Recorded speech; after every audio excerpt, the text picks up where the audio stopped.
여러분의 아침을 함께합니다.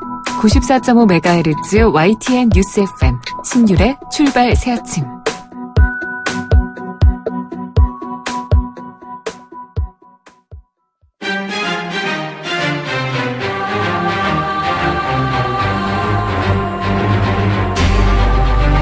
매일 아침을 뉴스로 깨웁니다. 신율의 출발 새아침. 오늘 문재인 대통령과 시진핑 중국 국가주석 간의 한중 정상회담이 열립니다. 이번 정상회담은 조건 없는 대화가 가능하다는 틸러슨 미 국무부 장관의 제안 이후에 이루어지는 것이어서 한중 양국의 반응 어떨지 궁금합니다.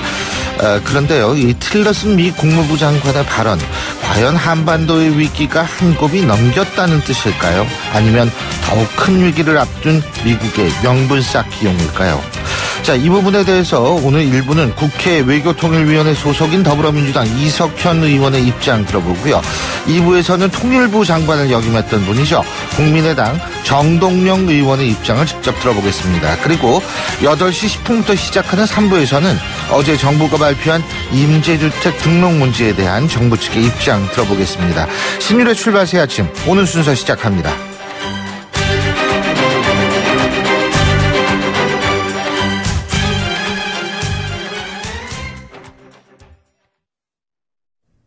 YTN 라디오 신율의 출발 새아침. 예, 지금까지 들어온 뉴스 백병규 시사평론가와 함께 정리해 보겠습니다. 어서 오십시오. 안녕하십니까. 예, 제가 오늘 오프닝에서도 말씀을 드렸는데요. 이 렉스 틸러슨 미 국무부 장관 조건 없는 대북 대화 메시지를 밝혔는데 백악관은 반응이 좀 다르고요. 그러니까 이게 백악관 지금 북한의 근본적인 태도 변화 없이는 대화는 불가능하다 이런 얘기인데 이게 뭔지 모르겠어요 지금. 그러게요. 네, 트럼프 미 대통령과 틸러슨 미 국무장관의 불협화음이 다시 또 이제 그 노진이 된 것인지 아니면 뭐 일종의 뭐 역할 분담인지 좀 더 지켜봐야 될 것 같은데요. 이 백악관이 그 틸러슨 미 국무장관의 그 대북 대화와 그 접촉 노력에 다시 그 제동을 걸고 나선 모양새이긴 하죠. 네. 틸러슨 미 국무장관은 어제 이 북한이 그 핵과 미사일 문제 관련해서 전제 조건 없이 북한과 첫 만남을 할 준비가 돼 있다 이렇게 밝혔습니다.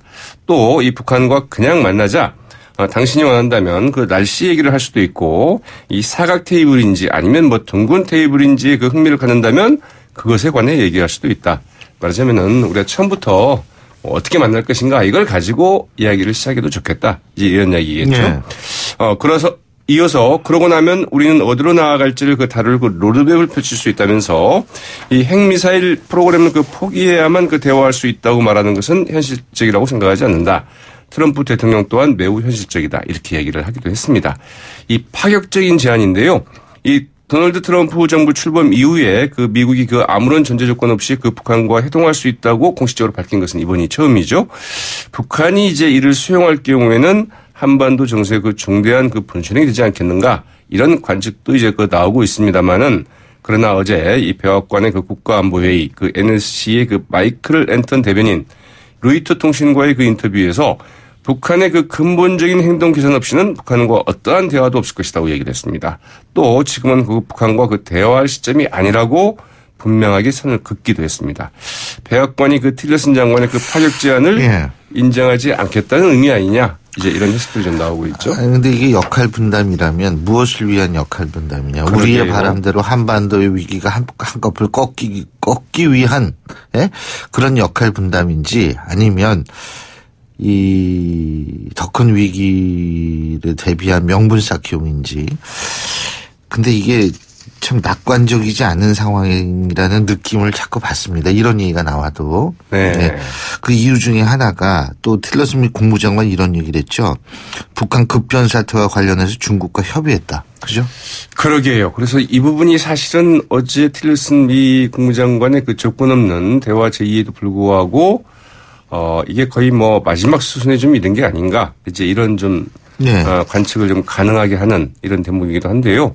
상황이 매우 좀 급박하게 돌아가고 있는 것 아니냐 이런 것을 그 동시에 그 시사하는 것으로 풀이가 되고 있기도 합니다. 틸러슨 미 국무장관은 이 조건 없는 그 대북 대화를 그 제안하면서도 북한에서 무슨 일이 그 발생하는 사태에 대해서 그 중국 쪽과 대화를 나눴다고 이제 밝혔습니다. 이런 것을 그 공개적으로 언급한 것 자체가 굉장히 이례적이죠. 네. 특히 그 일정의 그 불안정한 그 상황이 유발된다면 미국의 가장 중요한 것은 북한의 그 핵무기들을 그 확보해서 원하지 않는 사람들의 수중에 들어가지 않도록 하는 것이다. 우리는 그것을 어떻게 할지에 대해서도 그 논의했다. 이렇게 얘기까지 했습니다. 무슨 일이 발생해서 우리가 그 38선 북쪽으로 넘어가더라도 다시 그 38선 이남으로 돌아올 것이라고 중국에 약속했다는 말까지 했습니다. 틸러슨 미 국무장관은 그 무슨 일에 대해서 북한 내부에서 발생할 수 있는 사태다. 이렇게 일단 밝혔지만 이 북한과의 그 외교적 노력이 실패할 경우에 그 군사적인 옵션에 나설 수밖에 없다는 그 신호로 읽혀지기도 합니다. 허버트 맥메스터 그 백악관 국가안보보좌관도 같은 날 이 워싱턴에서 열린 행사에서 바로 지금이 무력 충돌을 피할 마지막이자 최고의 기회라고 얘기를 했다고 하죠. 그렇죠. 그러니까 중국한테 일종의 그 소네트 정권을 그러니까 어떤 그 꼭두각시 정권을 중국의 입장에서 볼 때 세우는 걸 미국이 용인한다라는 의미로도 익혀질 수 있는 부분이고, 두 번째 급변 사태는 우리가 생각하는 통일을 의미하는 것이 아니라는 것을 얘기를 하는 거고요. 왜냐하면 미국이 뒤로 빠진다니까. 그렇죠. 중국은 거기 그대로 남고요. 예. 그러니까 이제 그런 여러 가지를 함축적으로 의미하는 것인데. 우리로서는 참 어떤 면에서 상당히 걱정스러운 발언이다. 이렇게 볼 수밖에 없을 것 같습니다. 아니, 그러고 말이에요. 이거 뭡니까? 여야가 최경환 의원 체포동의안을 이번 임시국회에서 표결하지 않기로 했다 그러는데 그럼 뭐예요 이거? 그러니까 영장 다시 한번 치라 이런 얘기인가? 이게 뭔지 모르겠어요. 이제 그 구속영장 이제 회기가 끝나면 법원에서 이제 바로 이제 구속영장을 이제 심사를 할 수가 있겠죠. 그죠? 네. 네. 여야 3당 원내대표들 오는 22일 오전 10시에 그 본회의를 열어서 그 자유한국당 그 최경환 의원에 대한 체포 동의안은 일단 보고하기로 하기로 했습니다. 보고는 하는군요. 그러나 네. 그 표결을 위해서는 그 별도의 이제 그 본회의 소집이 필요한데 그것은 하지 않기로 했습니다. 사실상 이 체포 동의안 그 본회의 표결 무산됐다고 봐야 되겠죠. 자유한국당의 그 김성태 그 신임 원내대표가 그 정우택 전 원내대표가 그 합의한 의사 일정은 그 존중하겠지만 그 변경은 안 된다. 이제 이런 입장을 좀 분명히 했다고 하죠. 이 더불어민주당과 그 국민의당도 그 임시국회 회기가 끝나면 검찰이 자연스럽게 그 구속영장을 이제 청구하고 정상 절차를 밟을 수 있다는 점에서 굳이 뭐 표결까지 갈 필요는 없다고 이제 판단했다 이렇게 봐야 되겠죠. 그렇군요. 그리고 또 하나 이 안철수 대표 국민의당 그리고 바른정당 유승민 대표 이 통합의 두 당사자로 지금 지목되는 분들 오늘 부산에서 만나나요? 네, 물론 이제 그 별도의 그 교별 회동은 아닙니다. 오늘 오후에 그 부산시 의회에서 열리는 이 국민 통합 포럼 행사에 그 같이 참석할 예정인데요. 이 국민 통합 포럼은 이제 양당의 의원들이 참석하고 있는 그 모임이죠. 특히 그 안 대표와 이제 유 대표의 그 국민 통합 포럼 그 지방 행사 동시 참석은 이번이 처음이고 장소가 영남이라는 점에서 두 사람이 어떤 메시지를 낼지 이제 주목이 되고 있습니다. 안철수 대표는 그 최근 통합과 관련해서 유승민 대표를 만나서 여러 가지 좀 생각을 들어보겠다 이렇게 말한 적이 있었죠. 반면에 이제 국민의당 그 호남 중진 의원들 어제 그 광주에서 그 통합 반대 토론회를 가졌죠. 어제 그 토론회에서 그 박지원 전 대표는 그 서면 메시지를 통해서 안철수 대표의 그 통합 추진은 결국 그 제2의 그 YSC 그 3당 합당, 징검다리 3당 합당이다. 이렇게 좀 비난을 했고요. 이 기조발제에 나선 그 최영태 전남대 교수, 국민의당은 한마디로 그 안철수당이고 안 대표는 그 바른정당과의 그 통합을 통해서 새로운 그 성공신화를 그 만들고 싶어 한다. 안 대표가 당내 화합을 위해서 그 통합을 유보하더라도 내년 지방선거 때 그 바른정당과 그 선거 연대를 그 시도할 것이고 이럴 경우 국민의당은 그 호남에서 그 참패를 면하기 어렵다. 갈등을 어정쩡하게 그 봉합하느니 차라리 모양 좋게 갈라져 그 새로운 길을 가는 게 바람직하다. 이러면서 합의 이혼을 고민할 때다. 이제 이런 그 분당을 좀 조언하기도 했다고 하죠. 아휴, 잘 알겠습니다. 우리나라가 이혼율이 높다 그러더니 이제 정치권에서도 이혼 얘기가 나오네요. 정치권의 이혼율은 이전부터도 굉장히 높았고요. 또 이제 곧바로 또 이제 그 새로 또 이제 그 가정을 꾸리기도 하고 그랬죠. 그렇습니다. 오늘 말씀 여기까지 듣겠습니다. 고맙습니다. 네, 고맙습니다. 지금까지 백병규 시사평론가였습니다.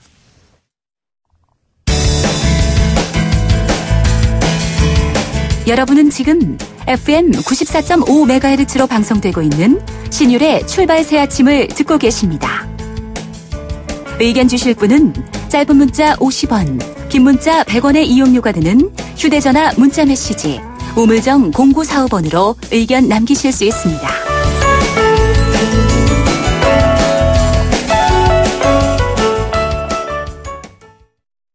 문재인 대통령이 어제부터 국빈 방문으로 중국을 방문 중인 가운데 오늘 방중의 하이라이트라고 할 수 있는 한중 정상회담이 열린다고 제가 오프닝에서 말씀을 드렸었죠. 역시 관심은 사드 문제 그리고 사실 북핵 해법, 지금 해법이라기보다도 이 한반도의 위기를 어떻게 극복할 것인가 하는 부분일 텐데요. 자, 제가 오늘 오프닝에서도 말씀을 드렸습니다만 국회 외교통일위원회 더불어민주당 이석현 의원 전화 연결해서 입장 들어보겠습니다. 의원님 안녕하십니까? 네, 안녕하세요. 이석현입니다. 예. 지금 우선 틸러슨 미 국무부 장관의 발언 있었지 않습니까? 예. 그죠? 우리 이석현 의원님께서도 들으셨을 텐데 예. 그런 발언이 있고 난 다음 날 열리는 한중 정상회담입니다. 예. 틸러슨 미 국무부 장관의 발언 일단 어떻게 평가하시죠? 대단히 그 대화 의지가 강하다, 미국이. 그걸 우리가 읽을 수 있고요. 저는 우선 결론부터 말씀드리면 북한이 이번에는 조만간 대화에 응해 올 것이다, 이렇게 생각을 합니다. 네. 왜 그러냐면은 이제 지난번에 11월 29일에 화성 15호 발사했잖아요. 네. 그러면서 북한이 뭐라고 했냐면 핵무력을 완성했다, 이렇게 선언했어요. 네.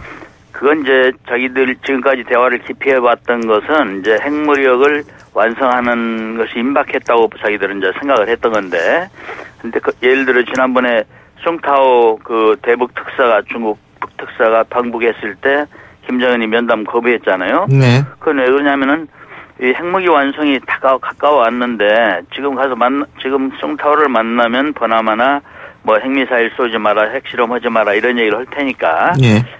그걸 꺼렸던 것이죠. 말하자면 자기들 입장에서는 핵무력을 완성해놓고 미국과 협상하는 것이 득이다, 이렇게 생각을 했을 것입니다. 몇 달 기다렸다가. 네.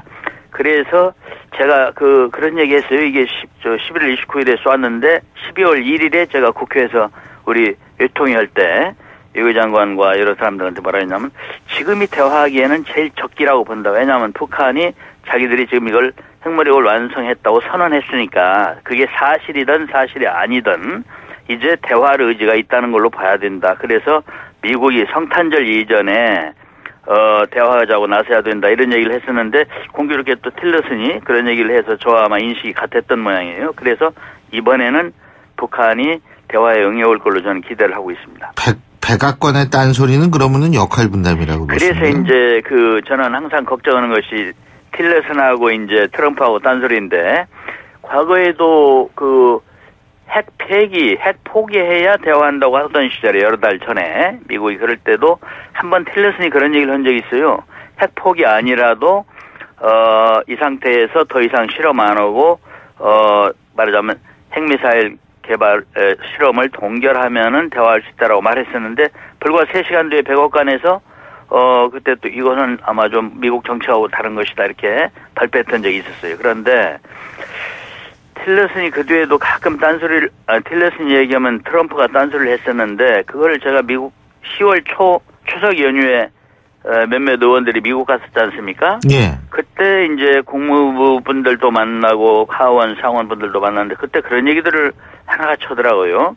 그건 전략이다. 트럼프 대통령은 본래 장사에 밝은 사람 아니냐. 그러니까 대화를 위한 협상 전략이지 진의가 아니다. 북한에 대해서 말하자면 군사행동을 암시하는 말을 자꾸 했던 거기에 대해서 그랬습니다. 그런데 저는 틸러슨 말이 이번에 중국 정부의 내심이다, 이렇게 생각합니다. 미국 정부의 내심이다. 중국 정부의. 예, 미국 정부의. 이제 중국 얘기는 지금부터 하려고 그랬는데 미리 말씀을 꺼내주셨네요. 예. 자, 이런 분위기가 한중 정상회담에 어떤 영향을 미칠까요? 좋은 영향을 미치겠죠. 왜냐하면 아무래도 우리 입장에서는 중국으로서는 미국이 무조건 대화를 하겠다고 하고 나오니까 네. 중국으로서는 대단히 좋은 일 아닙니까? 지금까지 요청했던 것이 대화했으니까. 그러니까 그런 분위기에서 우리 문재인 대통령 방중이 운신의 폭이 넓어졌다, 그렇게 생각합니다. 그런데 실제로 대화를 하자는 것과 지지 지속이라는 건 별개 문제 아니겠어요? 그래서 지금 이제 제지를 한편으로는 하면서 지금 북한에 대한 제재를 하면서 대화를 모색해 왔던 것이죠. 그런데 이제 그 틸러슨이 만나서 날씨 얘기를 해도 좋으니 일단 만나자 했는데 일단 북한하고 미국이 만나게 되면은 제재 문제도 이제 그 뒤부터는 또 달라지죠. 물론 그렇죠. 예, 그러겠죠. 그런데 중요한 것은 뭐냐면 할 때까지는 하는 것이 지금 상태로는 당연한 거 아닌가라는 얘기가 나올 것 같은데 지금 중국이 예. 사실은 좀 대북 제재에 미온적이다라는 평가를 많이 받고 있잖아요. 그러면 예. 오늘 한중 정상회담에서 예를 들자면 문재인 대통령이 대북 원유 공급 중단이라든지 고강도 압박 조치를 요구할 수 있다고 보십니까? 이게 지금 야당 주장이거든요. 예, 그쪽에 중국에 대해서 우리가 뭘 비난한, 야당은 뭐 막 책임을 물어라 이런 것 같대요. 그런데 그럴 수 있는 건 아니고요, 여기 관계에서. 다만 우리가 원유 공급 중단 등 제재 압박에 대해서 좀 더 성의를 내달라고 우리가 요청할 걸로 봅니다. 예. 근데 이제 중국에서는 그 우리가 이야기한 그 산불 정책을 예. 확실히 해라. 예? 예. 뭐 이런 거 얘기하는데면 우리 측은 이걸 받아들일 수 없는 거 아니에요? 아니, 저는 저렇게 생각을 합니다. 지금 있는 사드를 가령 철수하라거나 이런 것은 할 수 없는 일이죠. 그건 중국과 우리가 판역의 입장이 다른데요.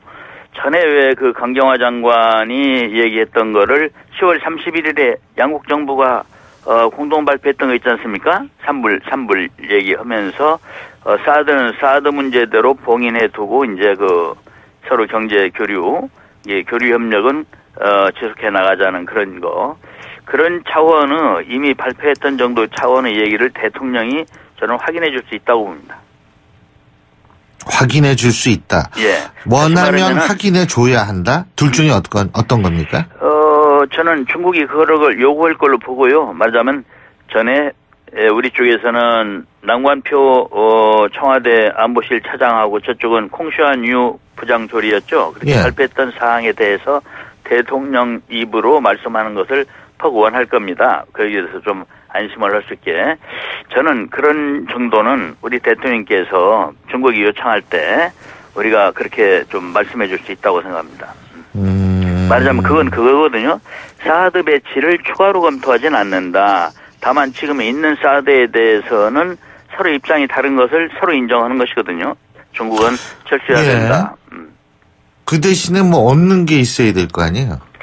저는요, 이번 중국 방문에서 제일 크게 우리가 얻는 것은 뭐라고 하냐면은 지난 10월 31일 조치가 있었는데도 불구하고 좀 미흡합니다, 결과가. 다시 말하면은, 좀 중국에서 우리와 뭔가 소위 사드 보복을 푸는 그런 조짐이 좀 보이기 시작하고는 있지만은 전 국민적으로 확산되어 있는 건 아니잖아요. 그런 상태인데 이번에 이제 중국에 가서 시진핑 주석하고 같이 웃음 웃고 그렇게 하면은 중국 국민들 감정을 완화하는 데 크게 도움이 될 것이다. 말하자면 한마디로 얘기하면은 10월 31일 발표의 의미를 국민 사이로 국민 감정을 누그러뜨려서 확산시키는 효과를 거두는 게 제일 큰 거라고 보고요. 예, 그래야만 우리 기업에 대한 그런 차별이나 보복도 없어지고 또 관광객들도 오고 또 하나는 이제 삐져 있는 중국 정부에게 신뢰를 줘가지고 달래줘야 된다. 그래서 대북 제재도 하게 하고 한중 협력이 이루어지게 해야 된다. 이런 두 가지가 목적이라고 봅니다. 근데 미국이 우리가 산불 정책 얘기했을 때 한국이 스스로 주권을 포기하는 일은 절대 없을 것으로 생각한다라는 반응을 보이지 않았습니까? 자, 그렇다면 문재인 대통령 입으로 다시 그런 얘기를 했을 때 미국과의 관계는 어떻게 되는 거죠? 가능하다고 봅니다. 이 산불 정책을 얘기를 한 것은 실은 강경화 외교장관이었고 그리고 이제 그걸 양국 정부가 확인한 것이 10월 31일 발표인데 이 부분에 대해서 미국이 최소한 한국에 대해서 이의 제기는 안 해왔습니다. 그래서 있는 사안을 것을 철수하라고 하는 것이 아니라 하는 일단은 미국은 그냥 잠자코 있을 걸로 그렇게 생각을 합니다. 아니 백악관의 반응은 아니었습니다만 미국 정부 측의 반응이라고 우리가 분명히 볼 수 있는데 그런 식의 반응은 그럼 뭐 별거 아니다 이렇게 쳐도 되는 거군요. 불가피하다고 봅니다. 왜냐하면 우리가 한중 관계도 대단히 소중하니까요. 예, 우리가 그런 산불 10월 31일 발표 있은 이후에 트럼프 대통령이 한국을 방문했고 상당히 또 이렇게 좋은 분위기가 세계인들에게 보여줬던 것이거든요. 그래서 그런 정도는 미국도 양해할 수밖에 없는 것이다. 우리가 그런 입장을 생각합니다. 그렇군요. 자, 그리고요. 중요한 것은 지금 이 상황에서 북한의 평창올림픽 참가 가능성. 예. 그리고 여기에 대한 중국의 역할 가능성은 어떻게 보십니까? 북한이 평창올림픽을요. 만일에 틸러슨 제안대로 대화 마당이 되는 분위기라면은 참가할 거로 보고요. 그렇지 않으면 참가를 안 할 걸로 보는데 조금 상당히 불투명해졌습니다. 지난번에 북한이 스스로 자격을 포기한 것이 있죠. 왜 동계올림픽 참여할 수 있는 그런 자격을 스스로 포기한 게 있어요. 그래서 좀 북한 입장이 지금까지로서는 좀 어두웠다고 보고요.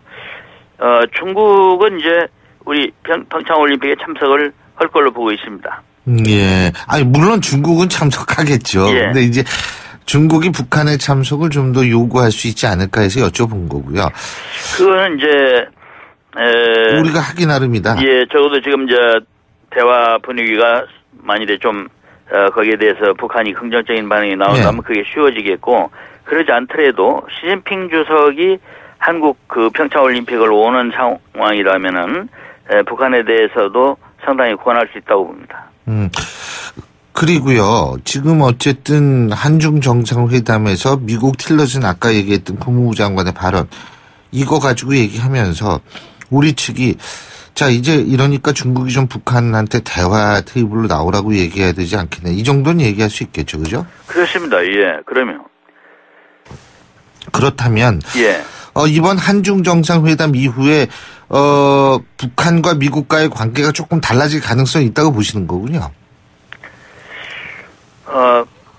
한중 정상회담 때문에만 그런 건 아니고요. 네. 북한이 내심으로 지금 대화를 원하고 있다고 저는 봅니다. 과거에는 핵무력을 완성해야만 한마디로 말하면 협상에서 자기들이 좀 유리한 입장에 설 수 있는 거 아니겠습니까? 말하자면 챙길 게 많은 거죠. 그래서 북한이 대화를 기피해왔던 것이죠. 원래는 북한이 북미 직접 대화를 얼마나 간절히 소망했었습니까? 그런데 이제 그게 핵무력 완성이라는 게 가까워오면서 대화를 기피했던 거잖아요. 근데 이번에는 자기들이 그렇게 선언한 걸 보니까 이제 진짜인지 아닌지 몰라도 대화할 의지가 있다 이렇게 보기 때문에 된다고 봅니다. 대화. 근데 그 완성된 상태에서 대화를 해가지고 폐기까지 갈 수 있다고 보세요?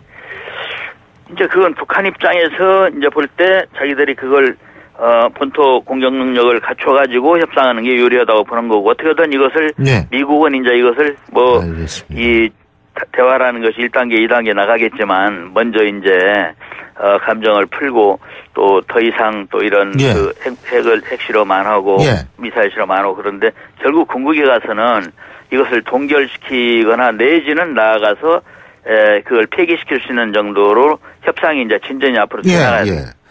알겠습니다. 그리고 요번에 문재인 대통령 방중 때 홀드론이 여러 가지가 나오지 않습니까? 이석현 의원님께서는 어떻게 보십니까?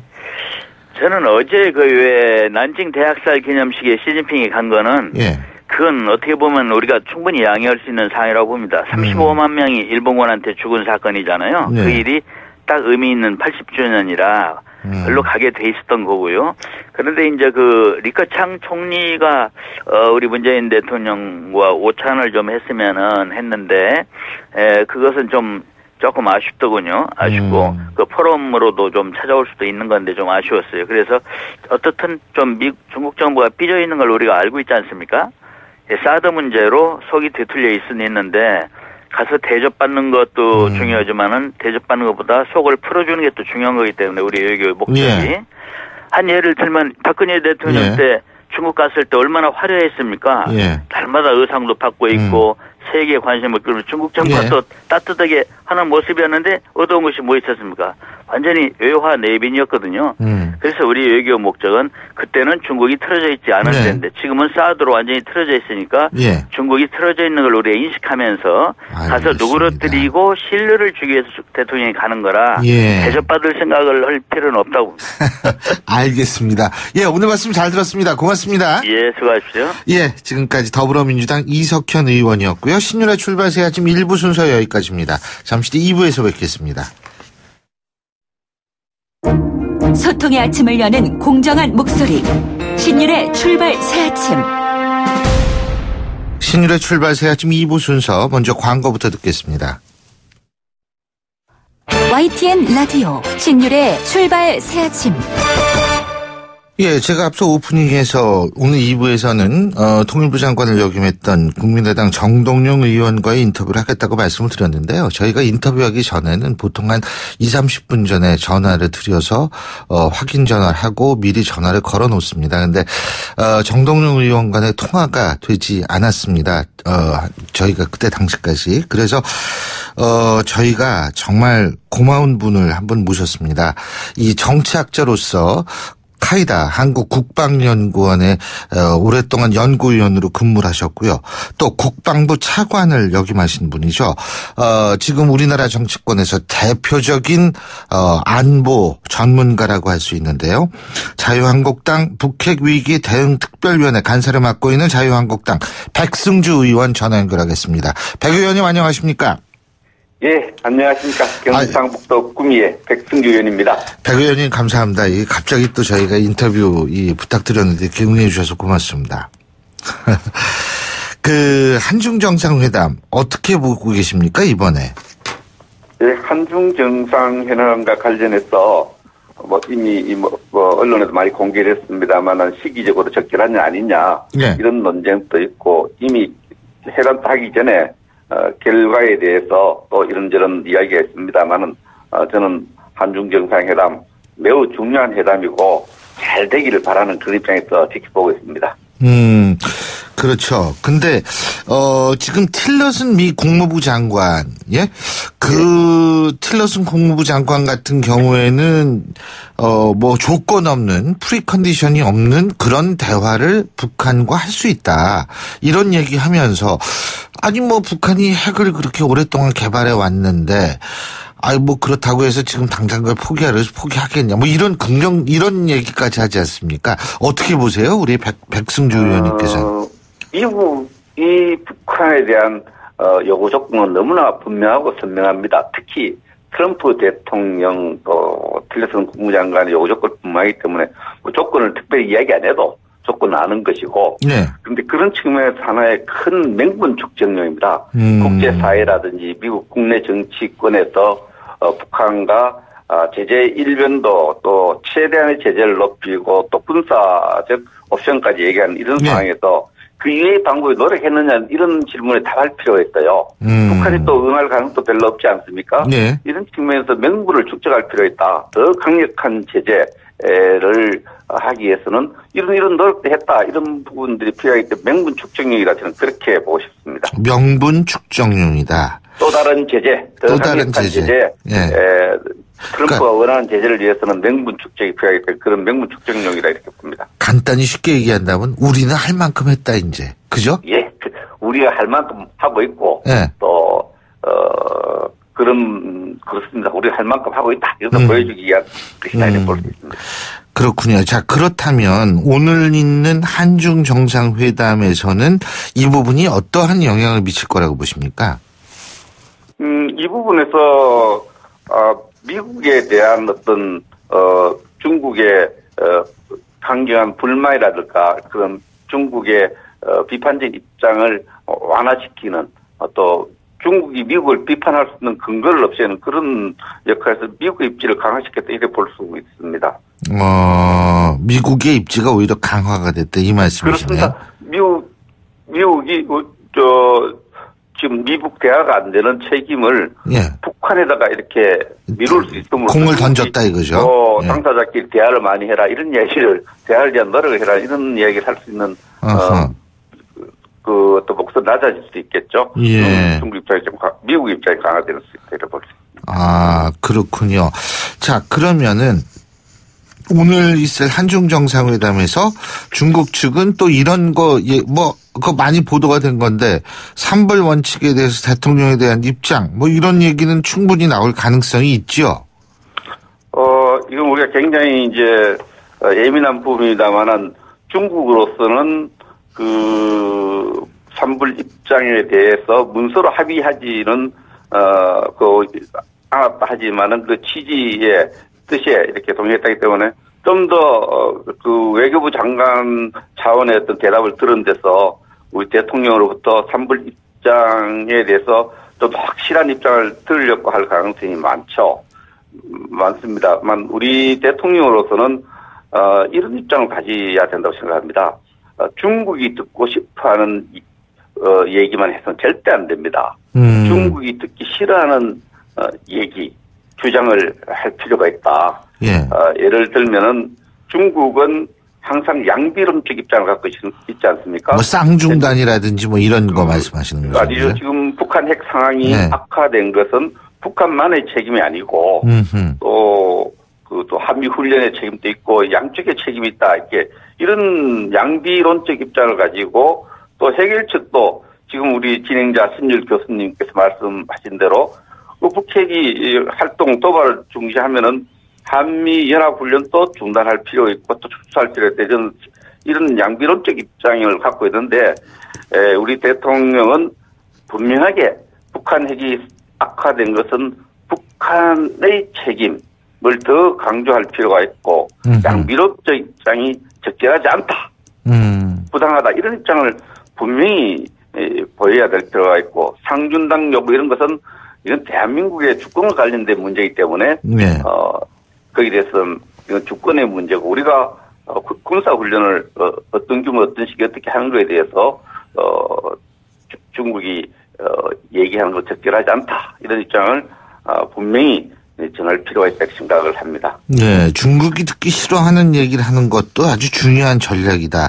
그렇습니다. 외교에서 어떤 지금 그렇죠. 뭐 공동성명을 내나 안 내나 하는데 공동성명을 내나 안 내나 이게 중요한 것이 아니고 우리가 대한민국 입장에서 대한민국의 그 국가 이익의 입장에서 물론 외교적인 게 어려운 게 있지만은 상대방이 듣기 싫어하는 얘기를 당당하게 하는 하는 모습을 우리 국민들은 기대하고 있다.